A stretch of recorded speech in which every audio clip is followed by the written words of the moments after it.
गांव में जाते ही ये हथियार तो मेरा फेवरेट बन जाता है। राम राम जी सभी को। जैसे स्कूल से लौटी तब माँ जी से प्रदीप मिलने आया हुआ था और ये सभी आपको हेलो बोल रहे हैं। तभी साहब जी कहते हैं हाँ यही काम है तेरे को। मैंने भी कहा ना साहब जी और भी बहुत सारा काम है, देखो अब पोछा लगाऊंगी। उसके बाद की मैंने घर की साफ सफाई। जैसे ही घर का काम कंप्लीट हुआ उसके बाद हम चल दिए शहर की तरफ। शहर पहुंचते ही तो साहब जी को भूख ही लगाती है। कहने लगे अब तो मुझे कुछ फास्ट फूड खाना है और ये इनका फेवरेट है। और घर पहुंचते ही आंटी जी गेट पे मिलते हैं। कहने लगे बेटा तेरी मम्मी ठीक है क्या? मैंने भी कहा आंटी जी बिल्कुल ठीक है। तभी साहब जी कहते हैं दोनों लगी क्या चुगली करने? मैंने भी साथ वाली आंटी से कहा आंटी जी बताओ मैं और आंटी कभी चुगली करते हैं? देख लो साहब जी आंटी जी कह रहे हैं हम कभी चुगली नहीं करते।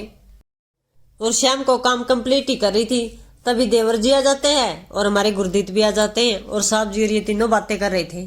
रात को जैसे ही घर का कार्य समाप्त हुआ उसके बाद मैं और साहब जी टहलने के लिए चले गए। फिर हमें याद आया कि आज तो हमें गौ माता को रोटी नहीं खिलाई है।